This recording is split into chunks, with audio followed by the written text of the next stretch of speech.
नमस्कार विद्यार्थी मित्रांनो. तर माझ्या YouTube चॅनलमध्ये मी तुमचं सहर्ष स्वागत करीत आहे.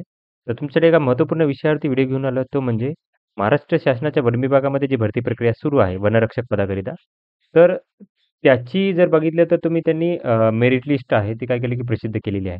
आणि मी काय केलं की या मेरिट लिस्ट ज्या आहेत त्या जास्तीत जास्त मार्क ते कमीत कमी मार्क या यादी तुम्हाला काय केलेलं दिलेले आहेत. मी तुम्हाला ते दाखवेल पण.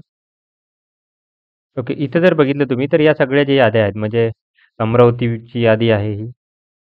अमरावतीची यादी आहे. इथं अमरावतीचे जास्तीत जास्त मार्क ते कमीत कमी मार्क मी काय केले की प्रसिद्ध केलेले आहेत. त्याच्यानंतर जर बघितलं तुम्ही तर हे चंद्रपूरची आहे. बघा ही चंद्रपूरची यादी आहे. त्याच्यानंतरनं अ, धुळे, कोल्हापूर, नागपूर, नाशिक, पुणे, ठाणे, यवतमाळ, गडचिरोली, छत्रपती संभाजीनगर. या ज्या याद्या आहेत कंप्लीट तुम्ही जर बघाल तर ह्या याद्या तुम्हाला माझ्या टेलिग्राम चॅनलवरती मी ऑलरेडी दिलेल्या आहेत तिथे. तर छत्रपती संभाजीनगरमध्ये जर बघितलं तुम्ही तर 112चा टॉपर आहेत हे. तर 112चे टॉपर्स आहेत 3 इथं तुम्ही बघू शकता 120 पैकी 112 नंबर आहेत. त्याच्यानंतर इथं जर बघितलं तर याच्यामध्ये 114चा टॉपर आहे गडचिरोलीसाठी. त्याच्यानंतर यवतमाळसाठी जर बघितलं तर 114चे टॉपर आहेत 114, 14, 112. त्याच्यानंतर इथं ठाण्यासाठी बघितलं तर 116चा टॉपर आहे हे. हिंगे टॉपर आहेत 116चे 116, 114, 114 मार्क आहेत. त्याच्यानंतरनं जर बघितलं तर हे आहे पुण्यासाठी जर बघितलं तर 114चा टॉपर आहे.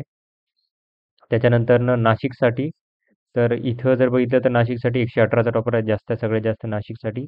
त्याच्यानंतर इथं पाहिलं तर नागपूरसाठी 114चा टॉपर आहे. तर ही यादी आहे टोटल 11 1, 2 अशा टोटल काय आहे की 11 च्या याद्या आहेत त्या. त्या तुम्हाला माझ्या टेलिग्राम चॅनलवरती भेटून जाईल. तर मुद्दा असा आहे की इथं झाल्यानंतरनं पुढची प्रोसेस काय असणार आहे? ओके. यांनी जर काय केलं की याचे निकाल लागलेला आहे.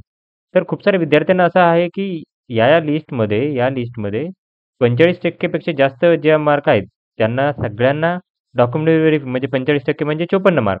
त्या सगळ्यांचं डॉक्युमेंट व्हेरिफिकेशन होणार आहे, की कशी आहे? आता इथं जर तुम्ही बघाल तर मी काय केलं की हे याद्या आहेत त्या रँक वाईज याद्या दिलेल्या आहेत. ओके. हे याद्या रँक वाईज तुम्हाला दिलेल्या आहेत. आता इथं 72 54 मार्क जर बघितले, तर इथं काहीतरी येईल तो 10-11 हजार प्रत्येक विभागामध्ये. जास्तीत जास्त आता सगळ्यात जास्त जर बघितलं तर ठाण्यामध्ये जर बघितलं तर ओके सीरियल नंबर नाही लावलेली मी. ठीक आहे हरकत नाहीये. पण 45% पेक्षा जास्त विद्यार्थ्यांची डॉक्युमेंट व्हेरिफिकेशन होईल, की ग्राउंड होईल, की काय होईल याची तुम्हाला मी माहिती देणार. सगळ्यात पहिलं जर बघितलं तर बाकी आता जर याच्यामध्ये वन विभागामध्ये जर बघितलं तर बाकीच्या पदं जी आहेत, त्यांनी काय केलं होतं, की higher grade steno, lower grade steno, junior engineer, civil, senior statistical assistant, junior statistical assistant, accountant आणि सर्व्हेयर या आणि त्याच्यानंतर फॉरेस्ट गार्ड या पदाकरिता ही पदं भरती होती. त्याच्यामध्ये अकाउंटंट 120 मार्काचा पेपर होता. त्याच्यानंतरनं जर बघितलं तर सीनियर ग्रेड हे senior statistical assistant, junior statistical assistant आणि सिव्हिल इंजिनिअर याचे 200 पैकी काय होते पेपर होते आणि बाकी higher grade steno, lower grade steno, surveyor आणि फॉरवर्ड गार्ड याचे 120 पैकी मार्क होते. तर काय केलं की याचे पहिले तर गुणवत्ता यादी त्यांनी प्रसिद्ध केली होती. त्याच्यानंतर ना पुढची प्रोसेस म्हणजे त्यांनी काय केलं होतं की डॉक्युमेंट व्हेरिफिकेशनसाठी बोलावलं होतं. आता सपोज काय केलं की मी इथं जर बघितलं हां. अकाउंटंटसाठी जर बघितलं, तर ह्याच्या नोटिफिकेशनमध्ये जर पाहिलं तुम्ही, तर यांनी असं दिलेलं आहे, की पहिलं तर काय केलं, की यांनी विभागीय याद्या लावलेल्या होत्या. 200 पैकी मार्क होते, ज्याच्यामध्ये बघितलं तर लेखापाल, कनिष्ठ सांख्यिकी सहाय्यक, वरिष्ठ सांख्यिकी सहाय्यक आणि कनिष्ठ अभियंता याचे 200 पैकी पेपर होते. तसेच फॉरेस्ट गार्डचाही 200 पैकी होता आणि बाकीचे पदं सर्वेक्षण, लघुलेखक निम्न श्रेणी, त्याच्यानंतर लघुलेखक उच्च श्रेणी याचे 120 मार्कापैकी पेपर होते. तर त्याच्यानुसार सांगितलं की 120 पैकी 45% पेक्षा जास्त गुण आहेत. त्यांची काय केली आहे की लघु यादी तयार केलेली आहे. लघु यादी म्हणजे शॉर्ट लिस्ट केलेली आहे आणि त्याच्यानुसार त्यांना काय केलं की त्यांनी आता बघा इथं जर बघितलं तर व्हॅकन्सीनुसार त्यांनी काय केलं होतं की बोलावलं होतं इथं. हे होतं लेखापालचं. ओके. हे लेखापालसाठी आहे. तर दुसरं असं आहे की याच्यामध्ये सर्वेक्षक, लघुलेखक उच्च श्रेणी आणि लघुलेखक निम्न श्रेणी या पदाकरिता जर बघितलं तर 120 मार्कापैकी पेपर होता. त्यांचे 45% पेक्षा जास्त गुण आहेत.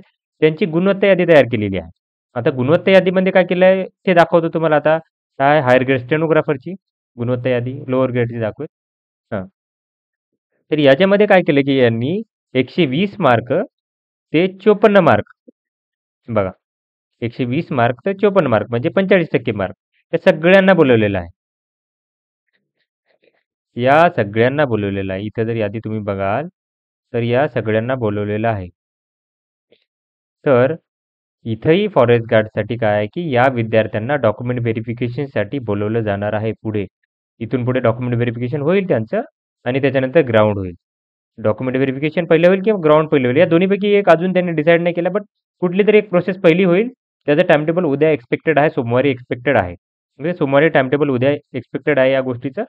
तर त्यामुळे आशा करतो तुम्हाला, की माझी माहिती समजलेली आहे, की मी काय म्हणत आहे, की जे 45% पेक्षा जास्त मार्क आहेत त्यांचं डायरेक्ट ग्राउंड होणार आहे किंवा डॉक्युमेंट व्हेरिफिकेशन या दोन्हीपैकी प्रोसेस जी आहे ती विभाग ठरवेल आणि त्याच्यानुसार प्रोसेस होणार आहे. आशा करतो तुम्हाला तुम्हाला माझी इन्फॉर्मेशन आवडली असेल, तर अशाच महत्त्वपूर्ण अपडेटसाठी माझ्या चॅनलला सबस्क्राईब करा, व्हिडिओला लाईक करा आणि इन्फॉर्मेशन मित्रांसोबत शेअर करा. धन्यवाद.